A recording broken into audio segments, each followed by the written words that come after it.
united in diversity. We are very heterogeneous in our opinion. If we do not renew our partnerships with the rest of the world, Europe will not be relevant. We can make it if we are together as Europeans.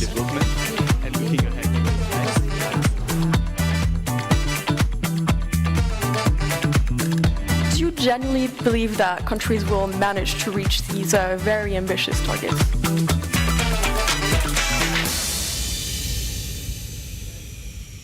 Good morning, everybody, and thank you for struggling out of bed this morning and being here with us.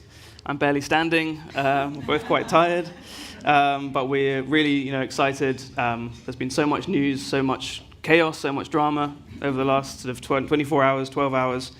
I'm Eddie Wax, co-author of the Brussels Playbook, our must-read daily newsletter, and you're watching Politico Live, which is the kind of extension of our live extension of our Politico journalism. We're coming to you from Town Hall. There's lots of people in the room, not even enough space to sit down, but many people also watching online. And I'm Barbara Moons. I'm our chief EU correspondent. Also welcome you very much at this location. We're not going to ask our guests how much they've slept tonight because we don't want to say so ourselves, but we're very happy that you're all here. Maybe we can kick off with takeaways from last night's results. Eddie, if you... Well, I think everybody knows in this room, certainly, that the bombshell was Emmanuel Macron calling a snap parliamentary election. Nobody really seemed to see that coming, even though for months the National Rally was beating him in the polls. And also the next question is kind of, where's the coalition? And that's what we're really going to dig into today. So it does look like, even though there was talk of a huge far-right surge, the far-right did rise, but the centre parties, the EPP, Renew, Socialists have managed to kind of keep a majority, according to our latest figures. Exactly, and we will be discussing this and more with our panelists today. But before jumping into the discussion, I have the honor of doing the housekeeping remarks. So we would like to thank our sponsor, Bayer, for making this event possible. A warm thank you to our audience joining us on site and online. We would like to make this event as interactive as possible, so you can participate by tweeting about it at Live Politico, and you can ask questions we will take later throughout the discussion through Slido using the hashtag EU election hangover. You know who we are, so we will be prioritizing questions that are stated with names and organizations that you work for. And you can already share your thoughts with us and answer the poll that is being presented by Bayer. And the question is, what is the most likely alliance in the new European Parliament? And we'll take a look at the results. There's different options. Not all options are available. Obviously, some are more realistic than others, but we'll take a look at the results after the panel. Now, before we get started, we'll hear some opening remarks from our partner, Matthias Berninger, Executive Vice President of Public Affairs in Science and Sustainability and HSE at Bayer AG. Matthias.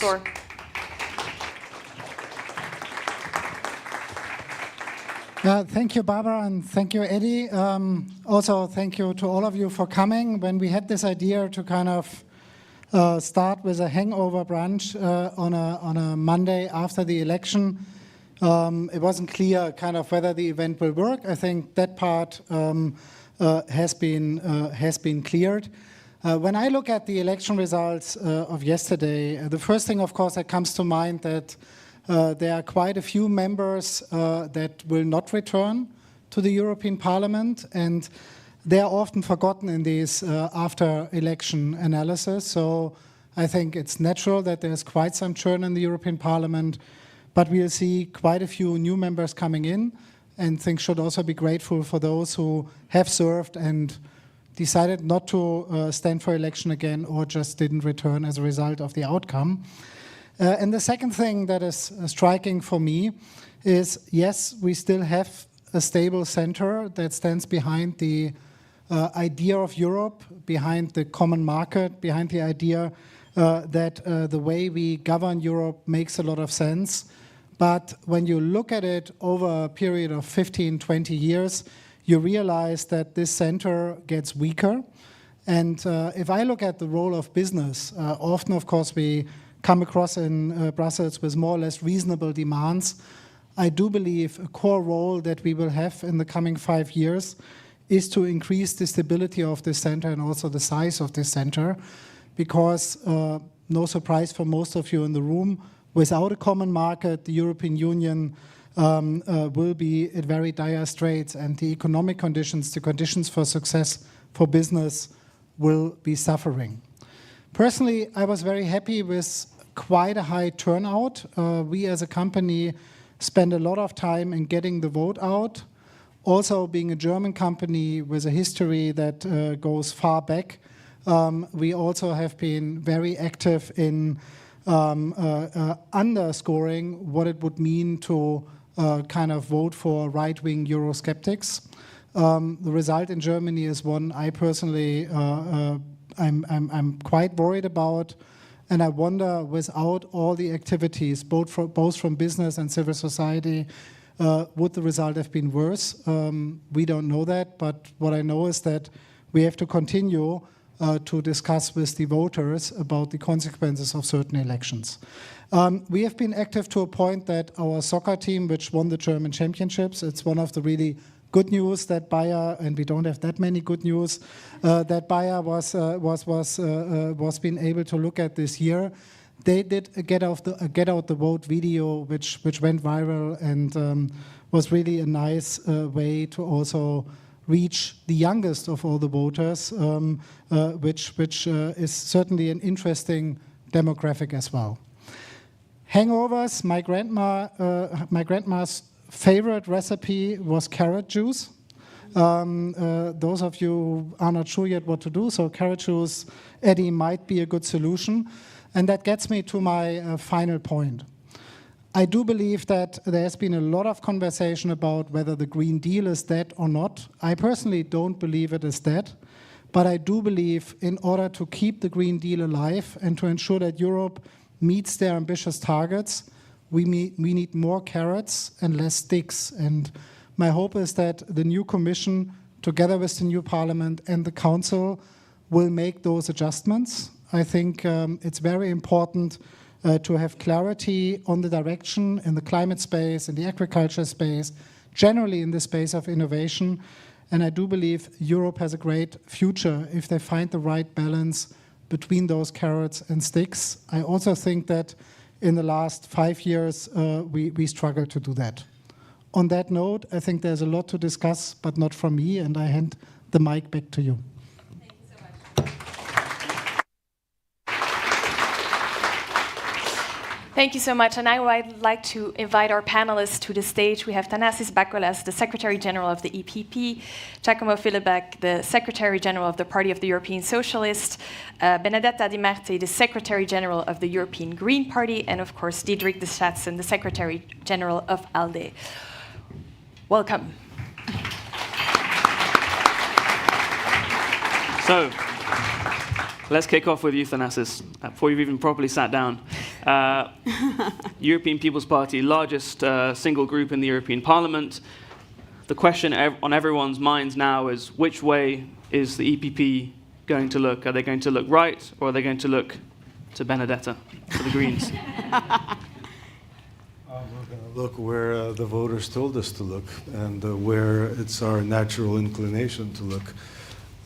Listen, I mean, we collectively did well during the previous institutional cycle of perma-crisis. We handled the war, we handled the pandemic, but people didn't go and vote for the past. They went and voted for the future, and people are concerned. They're concerned about their incomes, about the competitiveness of our economies.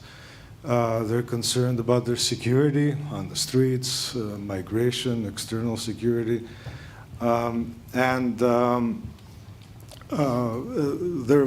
what they voted, is a reflection upon that. And they sent two very clear, exceedingly clear, absolutely clear messages, and that's good for our union. So there's no uncertainty. Message number one is that they want the EPP to lead this process and define this process, and this is exactly what we're going to do. And number two, that they want a centrist arrangement in Europe. Again, this is precisely what we're going to do. That sounds like you're ruling out working with Meloni. No one would call her a centrist. You know, the majority that's going to be formed in the parliament, in order to vote for the top jobs, is one thing. Reaching out across the proverbial political aisle to people that we have things in common, more in common than not in common, is a responsibility. For us at the EPP, the lines are very clear and very, and have no doubt. I mean, pro-Europe, pro-rule of law, pro-Ukraine. If you're that, we can work with you. If you're not that, we will not work with you. You're distinguishing between the vote to secure a second term and then maybe working on later throughout the parliament, but to get that second term, to get to 361 votes. Yeah. Von der Leyen said yesterday very clear, we're first looking at the socialists, as the liberals. It may not be enough. So what is the strategy, if it's not enough, to make sure that she has those votes secured? Of course, we're going to look at our friends, our traditional friends. Benedetta is looking at you. We all need to recognize where we have commonalities and where you know, we have worked on together for so many years in the parliament and at the council, at the commission. We cannot just whitewash this or just dismiss this. This is where we come from. So of course we're going to look at our friends first of all, and then we're going to look, of course, to people that are reasonable, rational, have the best interests of the union at mind, there's also going to be a process of not just letting this to its own fate, like it was done in years past. You know, you go into the parliament, it's a secret vote, everybody does, you know, figures things out as they go along. I think we need more political direction from our leadership. I think it's a responsibility of my leaders at the EPP. We have 12 at the council, as well as the leaders of our fellow parties here, where, you know, they need to make sure that the direction is clear. This is good old-fashioned American whipping, you know, and it's important that it's done. Because the parliament is a serious institution and it needs to function with seriousness, with dedication, and get the job done. So more whipping, more of a grip from the national parties on the delegations in the parliament. Not only a grip, but more cohesion. Right. I mean, everybody needs to be on the same page. We cannot afford the luxury of people going their own way. And you're worried about maybe some parts of the EPP that won't back von der Leyen, maybe? No, I mean, I think we know, listen, we're an open party. We had a manifesto process that was exceedingly open, and we aired out our dirty laundry without any reservation. Because that's who we are and that's how we function. That's where we gain our strength from. And we went to our Congress. Our lead candidate was voted on, you know, and we don't vote by acclamation. We don't. That's a dig at you. Everybody needs to take, you know, assume their responsibilities, and that's how we function. That's where we gain our strength. You know, I think it's reasonable to have very clear expectations, because our parties are going to sit down and think about how we proceed. So this needs to be managed, this needs to be communicated, and this needs to be driven if we're going to have a successful institutional cycle. With Ursula von der Leyen as head of the Commission, of course. Mr. Fiddleback, throughout the campaign, SND has made very clear that you will not back von der Leyen for a second term if she would reach out to Meloni, to the ECR. Does that veto still stand the morning after the elections? So first of all, thank you for convening this gathering. As I said, it was a bold move to try to make us coming in time. It has been a long night and it's going to be a long day. And the second thing that is important to say is to congratulate the EPP for their results, for even having gained some seats. It's an important result, and we respect it because we respect democracy. We are also very happy to have kept stable our score, and there may be some surprises coming in the next hours, for which we may even increase of a unit. But as we said, we need to talk about what happens next now that the elections are done. And I am always very happy with the first part of the speeches of my friend Thanasis and also of Ursula von der Leyen, when she says that the message is clear. We, if you want, collectively won in resisting this presumed big wave from the far right taking over the European Union. This didn't happen. We made a strong campaign about it, and you know if you have been following it. So that is the result that we call as our own. So we are extremely happy and ready to sit down and work to face the challenges that are ahead of us with those parties that we are sure and certain they share at least the basic values on which this European Union is founded. And there is no way whatsoever that there could be a broadening of that negotiations or of that platform to parties that do not enjoy the same credentials. And to be very clear, you have now here 4 political families. Von der Leyen yesterday referred, and Weber referred to the 3 of us, EPP, S&D, and Renew, but we are 4 here. And for me, to work with our fellow Greens friends, it's definitely a possibility to go for if the major preoccupation is numbers. But I would say more, it's beyond numbers, it's on policies. We believe that the Green Deal should continue and should become a green social deal, and that this should be linked with a Made in Europe strategy to reinforce our process of reindustrialization in Europe, to make our strategic autonomy a reality, not only a word that you say in the air. And for this, I think you will need the contribution of all the responsible political forces that have the future of Europe close to their heart. Now, the second part of the speech, as I was referring to, the broadening of this platform, if it is not with the Green, then it's without us. Really? If it is with ECR, then it's without us. I see no possibility whatsoever that our PSOE friends would ever sit down with Abascal.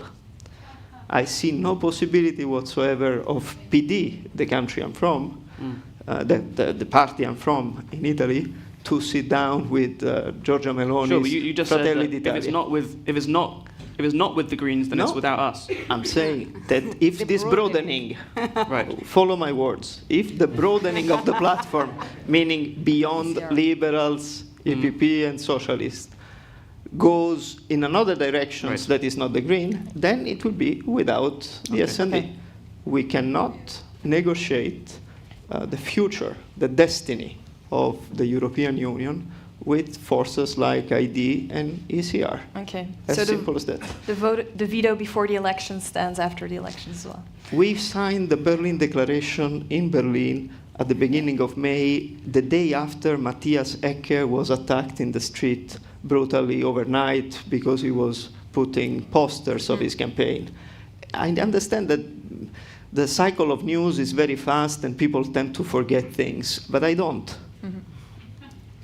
Political violence, it's something that we cannot tolerate. Mm-hmm.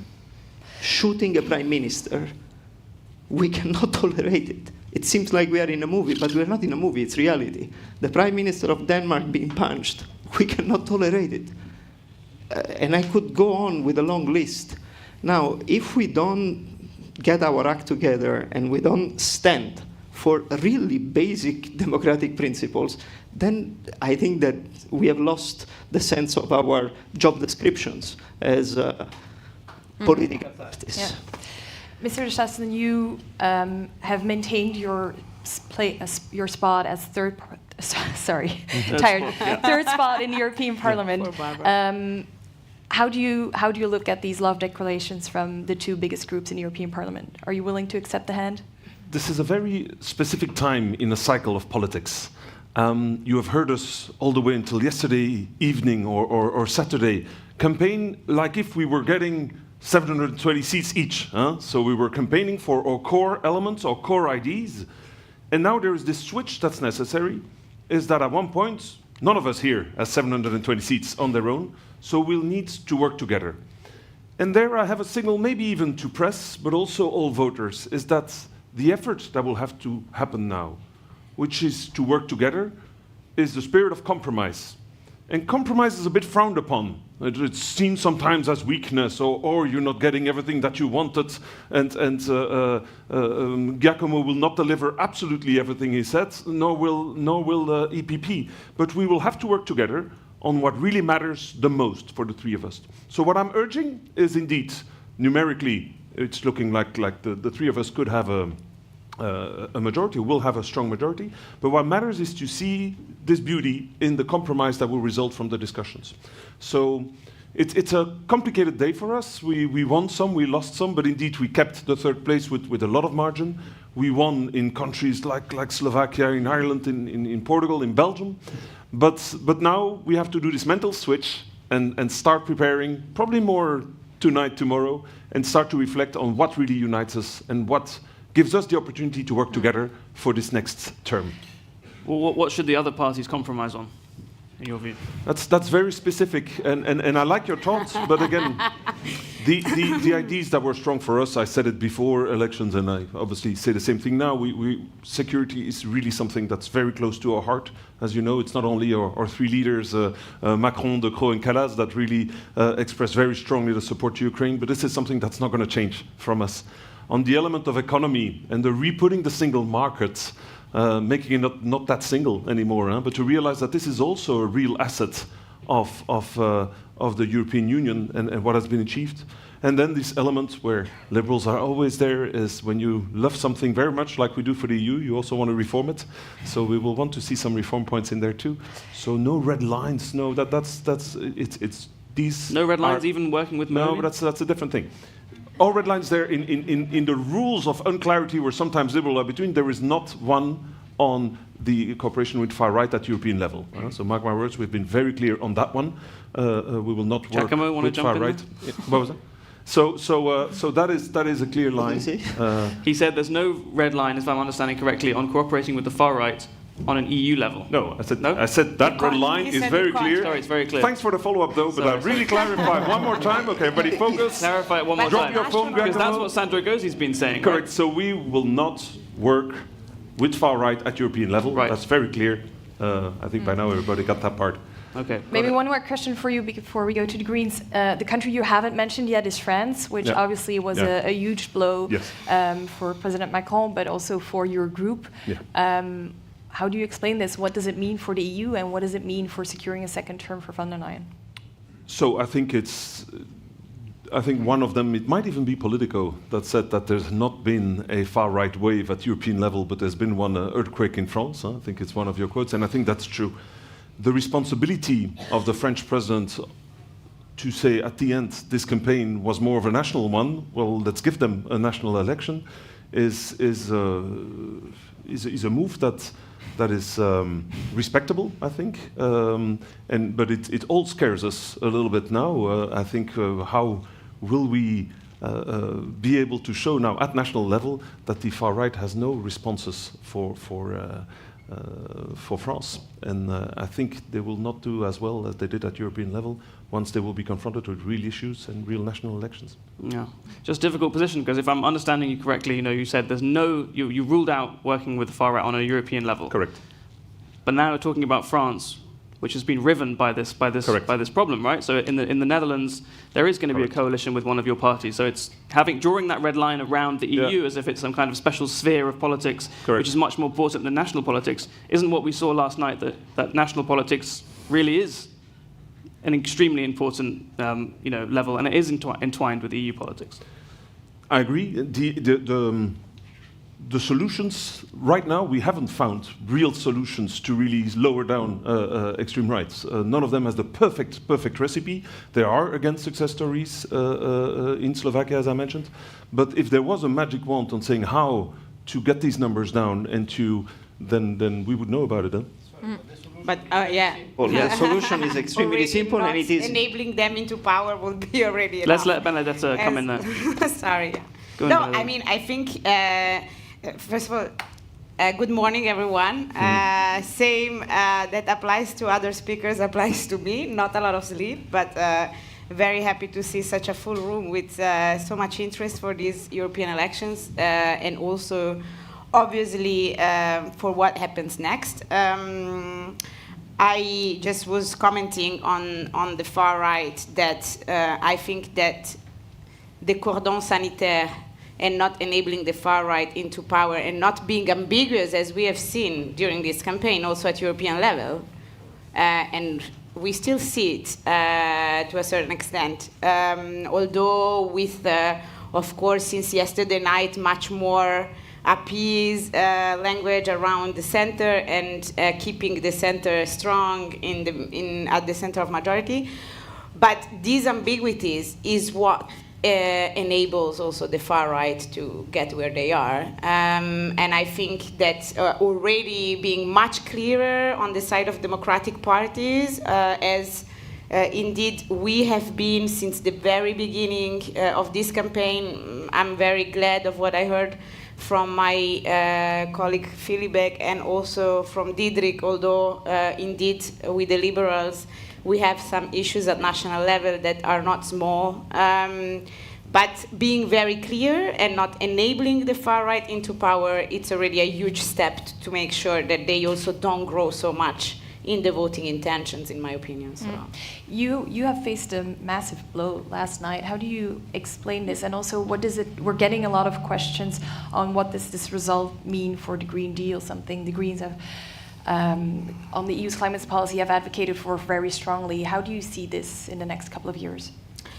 So yes, indeed, we all knew that we were not going to repeat the success of 2019. This was a clear signal that we got from everywhere, and since I would say already more than 1 year, the 2019 success was exceptional. There was a drive in the society that unfortunately we don't see everywhere anymore. However, I think that these elections for us were much more of a mixed bag than some would like to describe. There were a lot of indications that we would be wiped out of the parliament, that we would, you lost 20 seats, so it's pretty bad. Yeah, we lost 18 seats, and we still didn't finish to count, and there is still some hope in some places. Obviously, we lost in our core constituencies where we get the most seats. In Germany, for example. Is undeniable. Yeah. So in Germany and France, being the two places where we got our most seats in 19, but also traditionally, we especially, I mean, in Germany, I would like to contextualize the result. Of course, this is a bad result in comparison to 2019. When you look at German Greens being part of a government which is really not doing very well politically at this moment in terms of results, electorally, you look at the German Greens result with a bit of a different angle, because they got 15% in the national elections and they are 12 now, and their partners, which I'm sorry to say are here with me today, also got a major blow yesterday night. So I think that although this is a disappointing result for German Greens, for sure, like we are very, we were also a bit shocked because we had indicators that they would go better, but still they keep on holding a big part of society in Germany, and this was not a given. When it comes to France, it's a bit of a different situation, but we've already analyzed. They just managed to, keep hold of some MEPs in France, basically, just by a whisker. Excuse me? You just managed to keep hold of some MEPs in France, right? You were almost underneath the threshold so this would have been, a very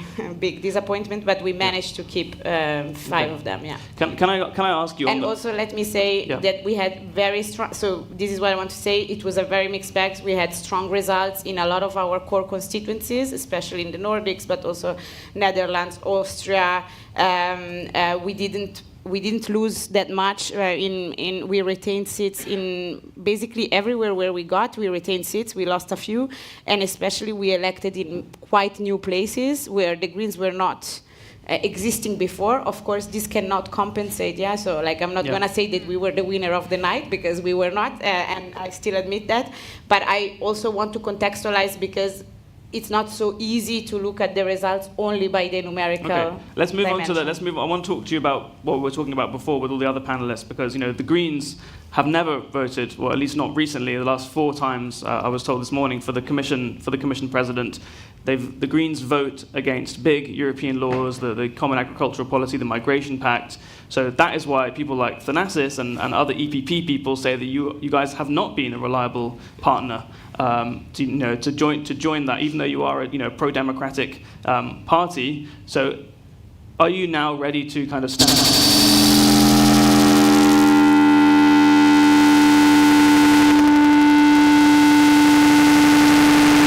It's because you said we are not a reliable partner, and we're like, wow! Divine punishment. Sorry, Eddie, don't say this word anymore. I'm very sorry about that. I don't know what happened there. We believe in freedom of the press, but this is a bit too much. Sorry for scaring everybody. There won't be any more scares like that. Such a good question that it just broke the entire audio system. So, are the Greens ready to kind of step up and be part of that pro-European coalition? But that would mean voting for Ursula von der Leyen, potentially. So, first of all, we Greens, I would say, have been always, even when in opposition, as we have been in all these last mandates, a very reliable partner and constructive ones, contrary to a lot of opposition forces inside the European Parliament. So we didn't shy away to vote with the majority in a lot of cases, and also in amending legislation, working very, very hard. I mean, the Green Deal is one example, but I would say on all legislations, the Greens are very constructive partner.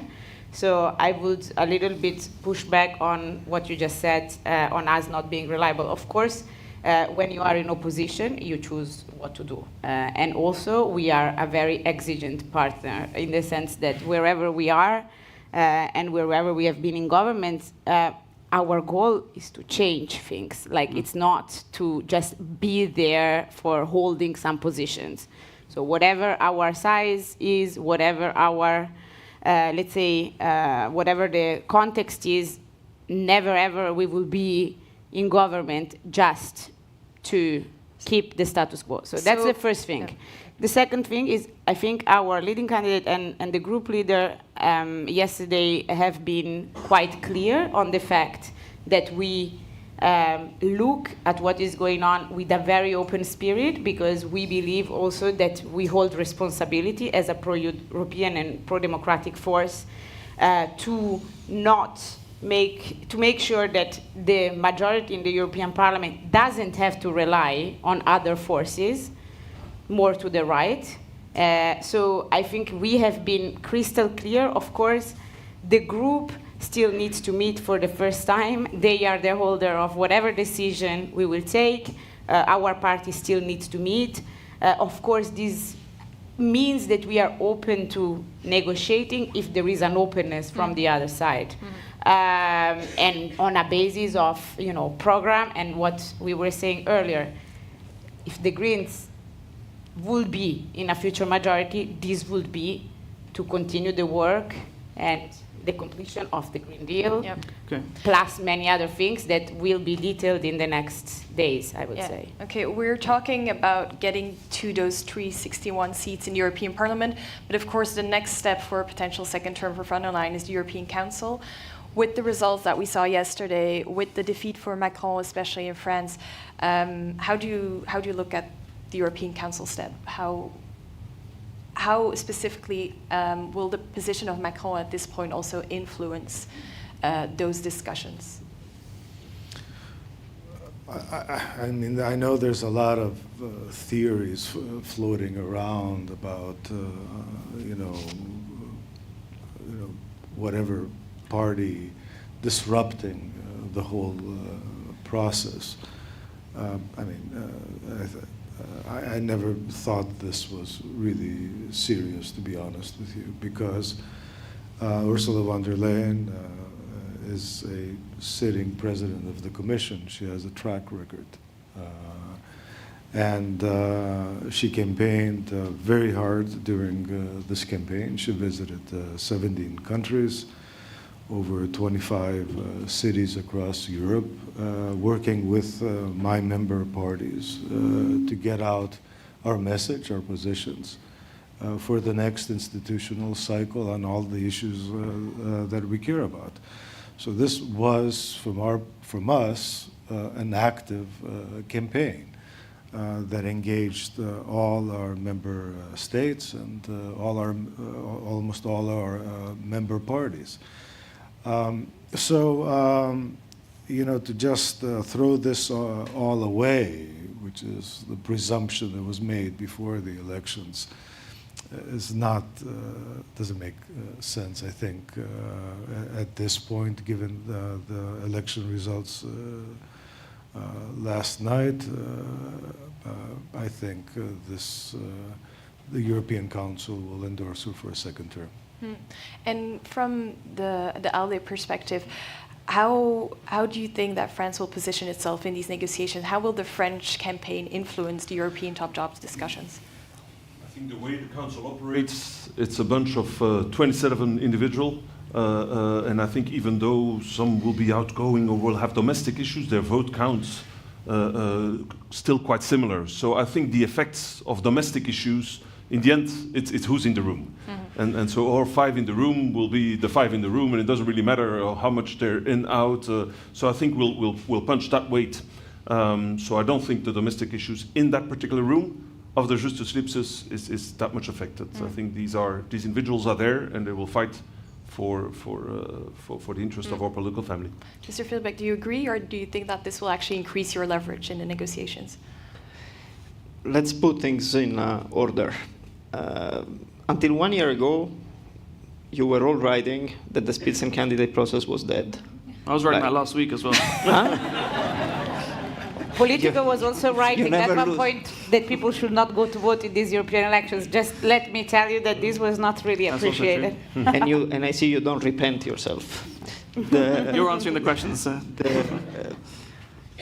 We have been always keeping the same position. We started in 2009, including the idea of having a lead candidate of political families in our own statutes, and we have always been supportive to this process because we believe that it is a way, it has the ambition to increase as possible the turnout of voters, and therefore to strengthen European democracy, which is ultimately what is very much at stake for us, besides all the policies that we want to implement on behalf of the Socialists and the Democrats. That means that with the result of yesterday, our political family will be loyal to respect the result and to show our support for having a new mandate for the European Commission led by Ursula von der Leyen. Conditional to what we have said in the first block of this of this debate, in the sense that it's not a blank check. It is, first of all, on the basis of who is sitting around the table, and then it is also on the content that are on the table. And this is what our parties and our political groups, as Tanasi said, will have to work on in the next weeks. What happens in the Council is what happens in the Council. We want the European Council to respect the European Parliament results election and the work that the European parties and families have done. We also have to respect the European Council prerogatives to determine their decisions that by the treaties are very clear.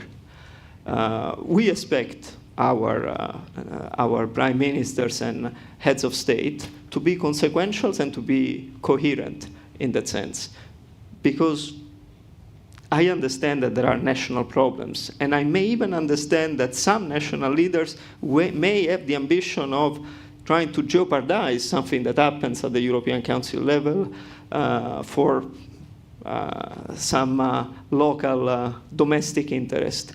But this will never be the case for our political family and our leaders in the Council.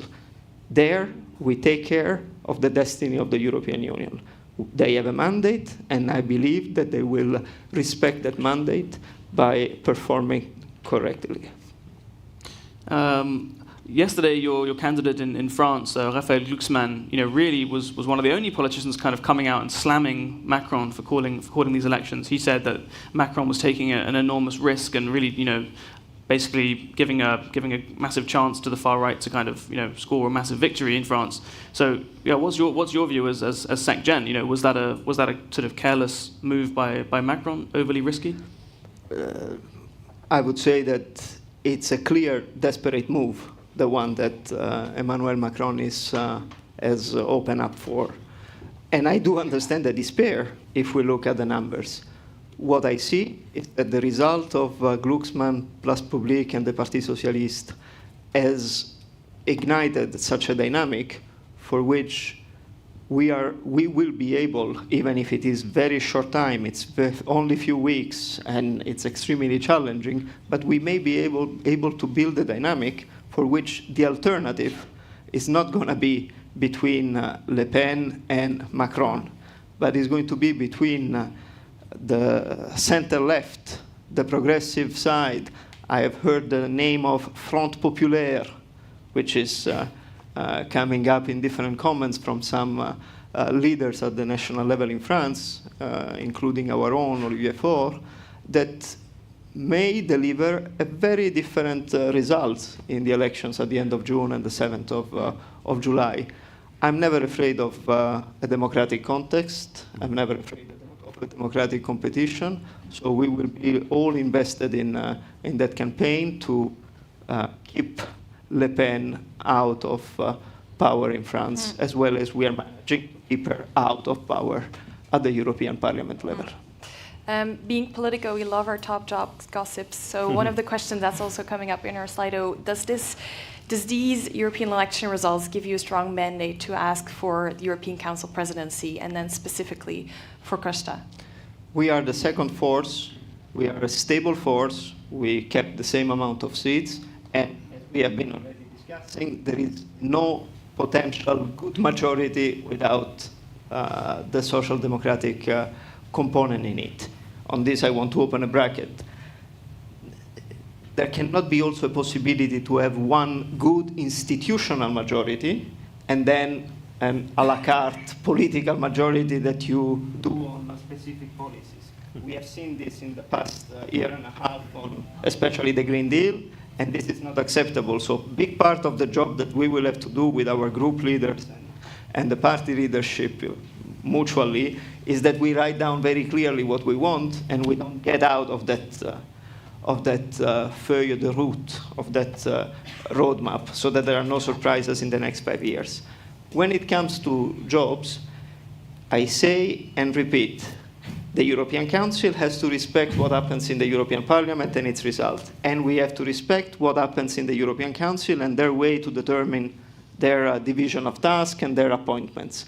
It is evident for us that being the second force and being loyally supporting the Spitzenkandidat process, we expect that the position of the President of the European Council can definitely be occupied by one of our own, and we have a multitude of extremely qualified political leaders with experience that can cover that position for the benefits of the institution itself, and Antonio Costa is definitely one of them. Okay, Mr. de Schatzen, that leaves you the High Rep. Look, we'll see. The buy-in, we mentioned Spitzenkandidaten before. I always said that if I have to write my memoirs, I say, who killed the Spitzenkandidaten? But it's clearly there.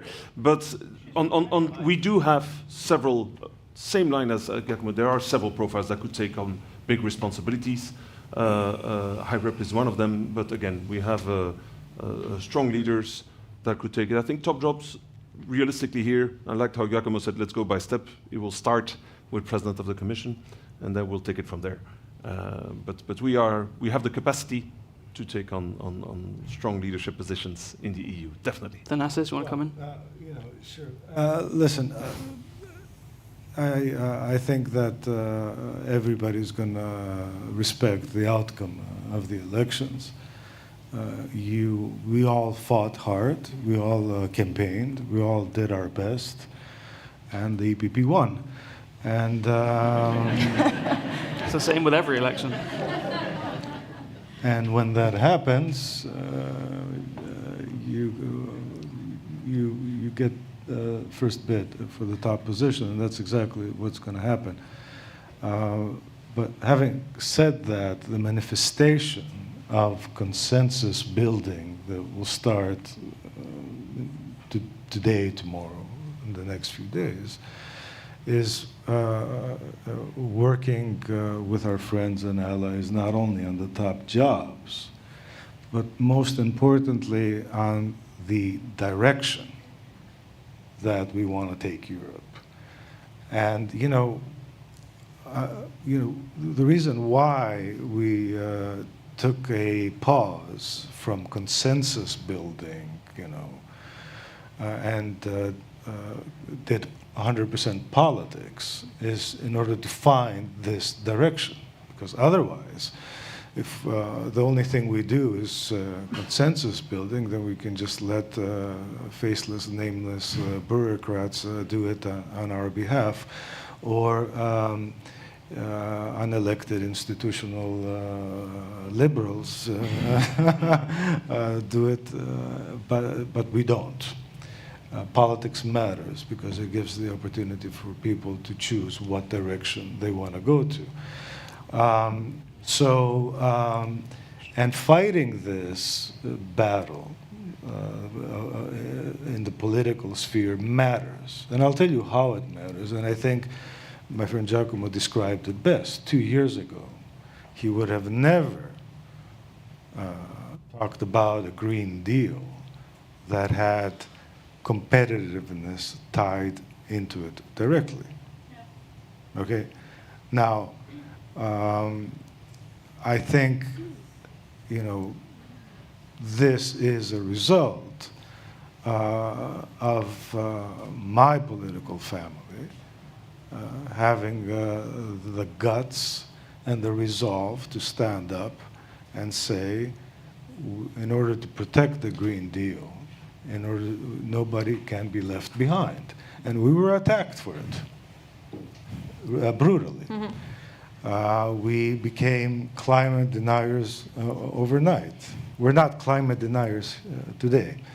And the reason why we're not climate deniers today is because I think people recognize that what we're saying makes sense.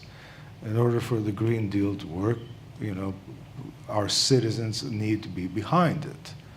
And in order for our citizens to be behind it, they want to see pragmatic policies. Mm-hmm. So one thing that our good friends in France can ponder as they go into election is what works. I'll tell you what works for us. What works for us is exactly that. We offer policies that make sense to the people. You know, we offer policies that people can understand and embrace. We keep it real in terms of the financial implications. We spend people's taxpayers' money properly and wisely and conservatively. Please let me just a few more words. Our social policies are fundamentally liberal. This is the mix of politics that works for us, and I think you know, we have elections to not only win but to also learn from each other, and I think this is a good opportunity to also learn. Yeah, we'll take one more question from the audience before. Just want to take a question from Victoria Main, who I chatted to earlier. I wanted to give it to you, Diederik. Just this is the last question, then we'll wrap up. But just to come back to Macron, who you know, Victoria says we all know Macron put von der Leyen at the Commission. What influence, if any, will a weakened Macron have this time around? But I think preempting that question is, again, we were not fighting for top jobs, let's be very clear. We were fighting for seats in the European Parliament and we were defending IDs. Indeed, I understand it's a big issue to mention who will at one point execute them, but this is how we play the game of the Spitzen. Of course, we respect the principles of the Spitzen, but the idea is to be able to defend what you want to fight for. And that is not going to change, and that has been successful now in these elections. So I think right now, it's a council reflections, it's our heads of states and governments, it's the countries. I like to call it our upper house, a bit of our Senate, that will, we've built a house, now it's our heads of state and government that will analyze the results as the treaty tell them to do in a bit of a cryptical world. What is the phrasing in the treaties is we'll have to pick the president of the commission based on the election results. Taking into account the electoral results so they can do their part. Okay, thank you so much. And with that, we would like to conclude our discussion here. We really appreciate the four of you coming this morning to share your thoughts with all of us in this audience. And now, Eddie, we will take a look at let's have a look at the results of the poll presented by Bayer. Don't think there's going to be any surprises here. The question was, what's the most likely alliance in the new European Parliament? Are we going to have it on the screen? Yes, traditional grand coalition. Quelle surprise, but maybe we wouldn't have said that, 2 or 3 days ago. And the Greens are not seen as likely to be part of the traditional grand coalition. We'll have to come back to you, Benedetta, to see what happens in the coming weeks. Higher than at the beginning of this conversation. It's thanks to you, Intervent. Job well done. Job well done. Right. Thank you so much to our speakers, for our audience, for joining us in person here in the room and tuning in online. Finally, to our partner Bayer for making this event possible. Obviously, we'd love to hear your feedback, but don't send it to me. Feel free to email us at live@politico.eu. And you can check our Politico events website with the latest lineup of all our events on politico.eu/events.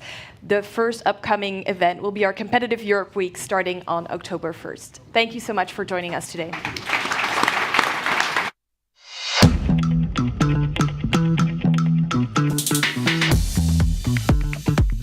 We are united in diversity. We are very heterogeneous in our opinion. If we do not renew our partnerships with the rest of the world, Europe will not be relevant. We can make it if we are together as Europeans.